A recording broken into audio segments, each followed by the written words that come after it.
처음에는 너는 공부만 해. 나머지는 엄마 아빠가 다 알아서 해줄게 라는 말로 시작합니다. 그러다 무언가 뜻대로 되지 않고 아이들이 자기 주장을 하기 시작하면 내가 너를 어떻게 키웠는데 라는 말로 바뀌죠. 안녕하세요. 행복한 부자가 되고 싶으세요? 이노프입니다.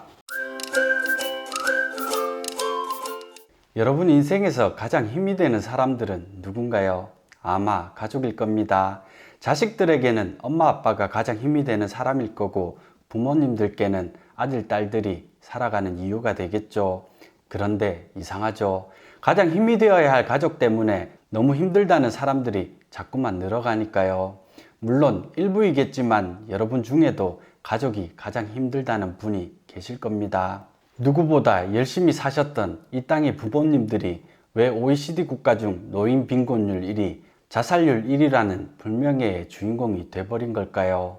전 세계에서 가장 오랜 시간 공부하고 가장 똑똑한 우리 청년들이 왜 부담감, 죄책감, 압박감 등에 시달리면서 방황하고 있는 걸까요? 너무 안타까운 일입니다. 자식을 위해서는 목숨도 아깝지 않다는 부모님들이 왜 정작 자식들을 힘들게 할까요?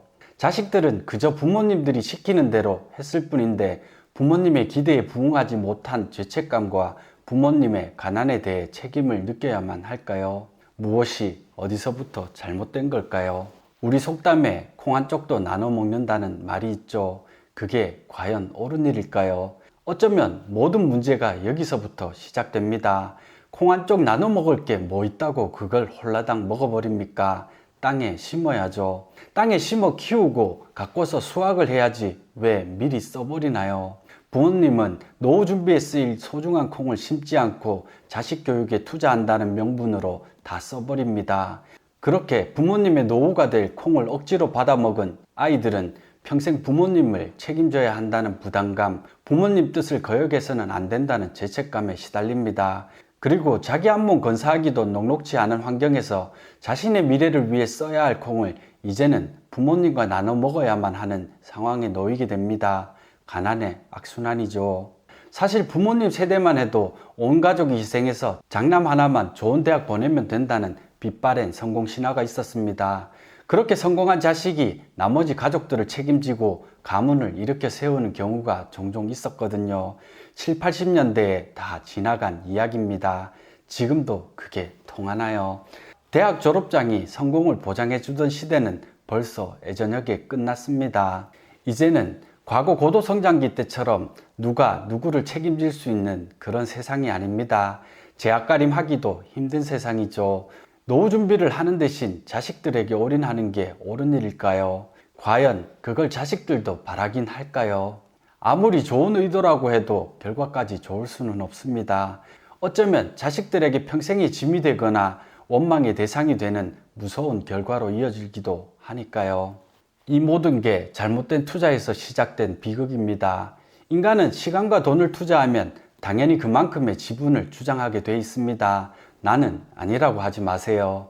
그게 사람 마음입니다. 자신이 공을 들인 만큼 상대방도 나를 위해 무언가 해주길 바라는 것이 지극히 인간적인 면모예요. 우리나라 사람들은 나와 가족을 분리하지 못하고 우리라는 울타리 속에서 하나로 생각하는 경향이 있습니다. 서로가 서로를 구속하고 의무와 권리라는 사슬이 되어 서로를 옭아매게 됩니다. 나를 더 나답게 해주는 존재로서의 가족이 아니라 나를 옥죄고 구속하는 가족이 되어갑니다. 처음에는 너는 공부만 해. 나머지는 엄마 아빠가 다 알아서 해줄게 라는 말로 시작합니다. 그러다 무언가 뜻대로 되지 않고 아이들이 자기 주장을 하기 시작하면 내가 너를 어떻게 키웠는데 라는 말로 바뀌죠. 그 이야기를 듣는 자식의 심정은 어떨까요? 늘 죄책감에 시달리며 무거운 마음으로 살아가진 않을까요? 자신이 원하는 삶이 아니라 부모님이 바라는 삶이라는 허상만 쫓게 되진 않을까요? 그렇게 자기를 누르고 억제하는 것은 한순간에 불과합니다. 마치 용수철과 같아서 누르면 누를수록 나중에는 더 크게 튀어오르거든요. 이 모든 것은 서로가 서로를 책임져야 할 사람, 내가 아닌 우리라는 틀로 바라보는 데서 시작됩니다. 마치 자식을 자신의 소유물처럼 생각하는 부모님도 계시죠. 내가 너를 위해 이만큼 희생했으니 너는 나를 실망시키면 안 되고 내 뜻에 따라야만 한다. 이런 관계가 성립되어 버립니다. 이제는 생각을 바꿔야만 합니다. 인간은 누가 누구를 소유하거나 대신할 수 없는 존재입니다. 각자 한 인간으로서 존엄성을 가지며 독립적인 삶을 누릴 권리와 또 그렇게 살아야만 할 의무를 가집니다. 가족은 누가 누구를 위해 희생하는 그런 관계가 되어서는 안 됩니다. 서로 힘이 되고 의지가 되는 동반자의 관계여야죠. 서로를 속박하는 존재, 짐스러운 존재가 되면 가족이 아니라 원수입니다. 내가 너를 어떻게 키웠는데 라는 말 속에는 내가 너를 위해 희생했다는 말이 숨어 있습니다. 정말 그럴까요? 자식은 부모에게 일방적으로 받기만 한 존재일까요? 처음 새 생명이 태어났을 때를 떠올려 보세요. 한 아이의 엄마, 아빠가 됐을 때의 기쁨을 떠올려 보세요. 그리고 아이가 크면서 부모님께 드렸던 즐거움을요. 누가 누구를 위해 희생한 관계가 절대 아닙니다. 일방적인 관계가 아니라는 뜻입니다. 서로가 서로에게 기쁨이 되고 의미가 되는 그런 관계였던 거죠. 부모님은 아이가 스스로 책임질 수 있는 20세 성인이 될 때까지 키워주는 것으로 역할이 끝납니다. 자녀들은 성인이 될 때까지 스스로 독립할 수 있는 준비를 마쳐야 하고요. 물론 부모님이 경제적으로 여유가 있어 노후 준비에 아무런 문제가 없다면 더 도와줄 수도 있겠죠. 이건 선택의 문제입니다. 의무가 아니에요. 만약 도울 여력이 안 된다면 굳이 부담을 갖지 않으셔도 됩니다. 남들은 다 도와주는데 나는 도와주지 못해 미안하다는 생각도 하지 않으셔도 돼요. 도움을 받으면서 성장한 아이보다 독립적으로 성장한 아이가 나중에 더 잘 삽니다. 저를 보세요. 부모님이 가만히 내버려 두고 키우셨는데 아주 잘 살고 있잖아요. 부모님은 자식을 행복하게 해줘야 할 의무가 없습니다. 또 그럴 수도 없고요. 자식도 마찬가지입니다. 부모님을 행복하게 해드려야 한다는 생각은 맞지 않습니다. 불가능하기 때문이죠. 우리가 할 수 있는 것은 오직 한 가지뿐입니다. 스스로 행복해지는 것. 그걸로 충분합니다. 부모님 스스로 행복해지면 자식도 행복해집니다. 반대로 자식이 행복해지면 부모님도 행복해질 거고요. 나 아닌 타인을 행복하게 해준다는 것은 애초에 불가능한 일입니다. 그게 가족일지라도 마찬가지고요. 우리가 할 수 있는 건 오직 스스로 행복해지는 일 뿐이라는 걸 알아주셨으면 좋겠습니다. 여러분은 슈퍼맨이 아닙니다. 원더우먼도 아니고요. 지구를 구할 수도 없고 타인을 바꾸는 것도 불가능합니다. 오직 한 사람 스스로만 책임질 수 있어요. 그러니 모든 에너지와 관심을 자기 자신에게 쏟으세요. 그래야만 합니다. 자기를 최우선적으로 생각하는 일이 나쁜 걸까요? 이기적인 행동일까요? 아닙니다. 모두가 행복해지는 가장 빠르고 확실한 길입니다. 만약 자식이 부모님께 남의 집 부모님은 유학도 보내주고 차도 사주시는데 나는 이게 뭐냐고 떼를 쓴다고 생각해 보세요. 아마 모두가 손가락질 할 겁니다.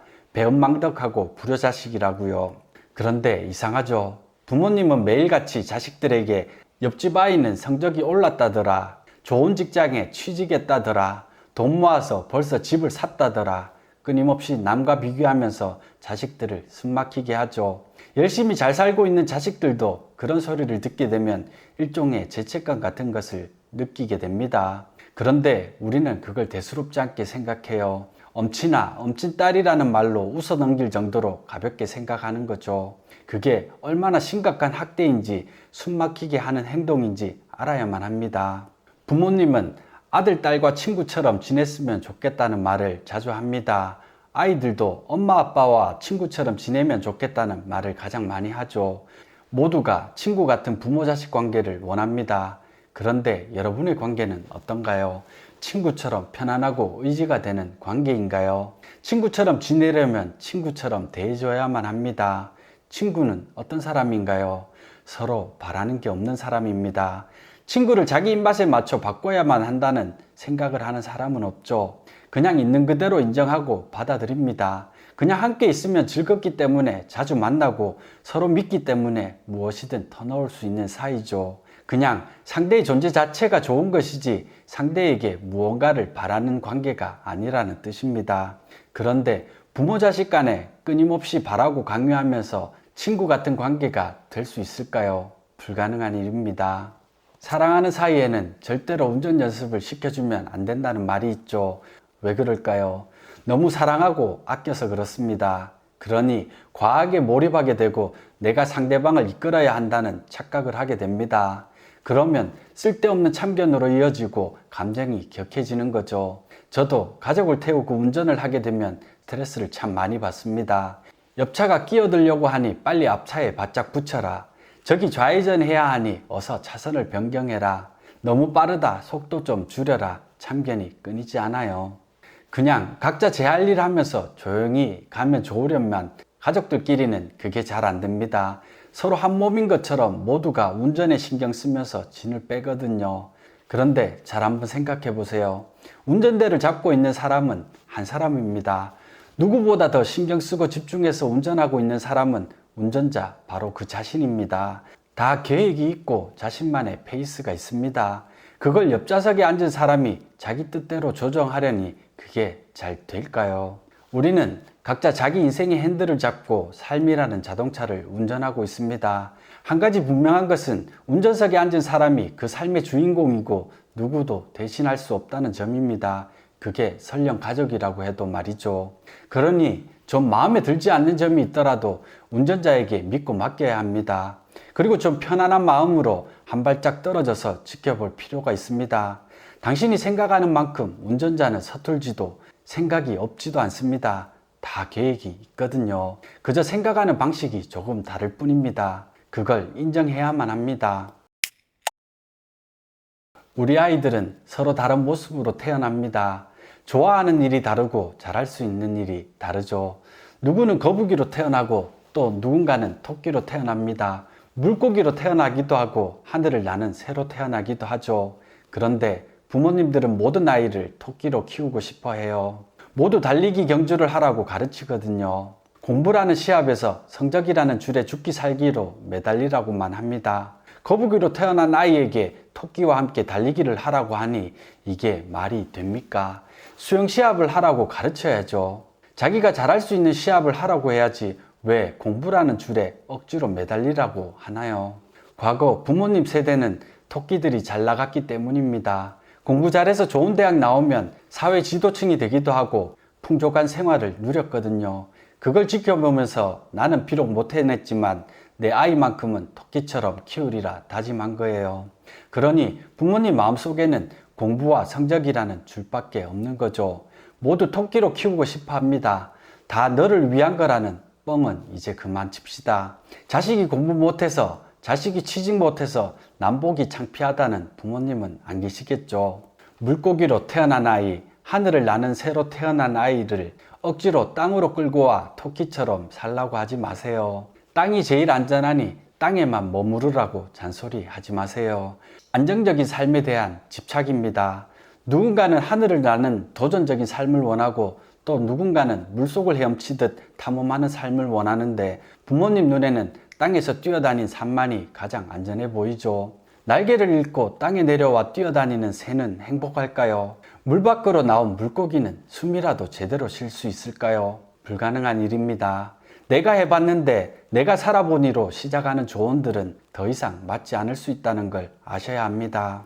부모님의 역할은 모든 아이를 토끼로 만드는 게 아닙니다.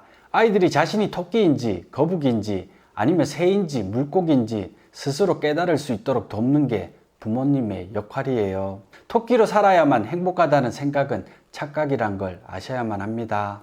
사람들의 이야기를 듣다 보면 답이 없어 보이고 참 답답한 경우들이 있습니다. 대부분 가족 문제로 책임감이나 죄책감을 느끼고 있는 경우가 그렇습니다.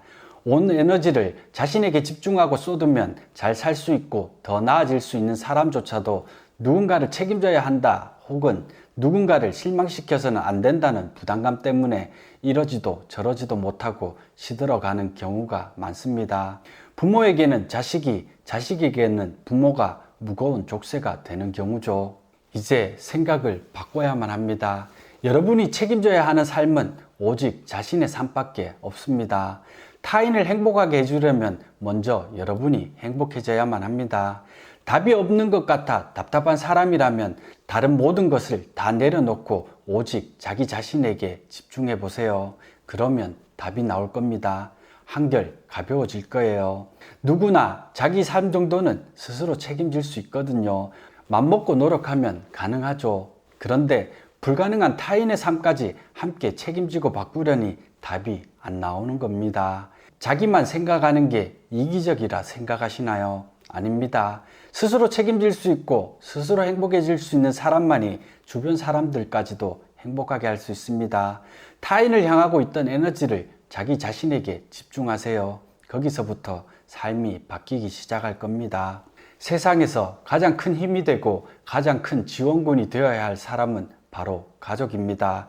서로 격려해주고 지지해주고 응원해주는 것 딱 그만큼이면 충분합니다. 거기서 더 나아가려 하지 마세요. 욕심을 부릴수록 부작용이 커지니까요. 부모 자식 간에는 책임감, 죄책감 같은 부정적인 감정을 느낄 필요가 없습니다. 부모님은 아이를 성인으로 잘 키워낸 것으로, 자식은 건강하게 잘 자라준 것으로 각자의 역할을 다한 것입니다. 그 이상은 욕심이에요. 만약 가족 때문에 힘든 분이 계시다면 용기 내서 상대방과 진심으로 대화를 해보세요. 힘들면 힘들다, 아프면 아프다, 마음속 감정들을 숨김없이 다 이야기하세요. 그걸로 여러분이 할 수 있는 모든 걸 다 한 겁니다. 이제 남은 건 상대방의 몫이에요. 여러분 잘못이 아니라는 얘기를 해드리고 싶어요.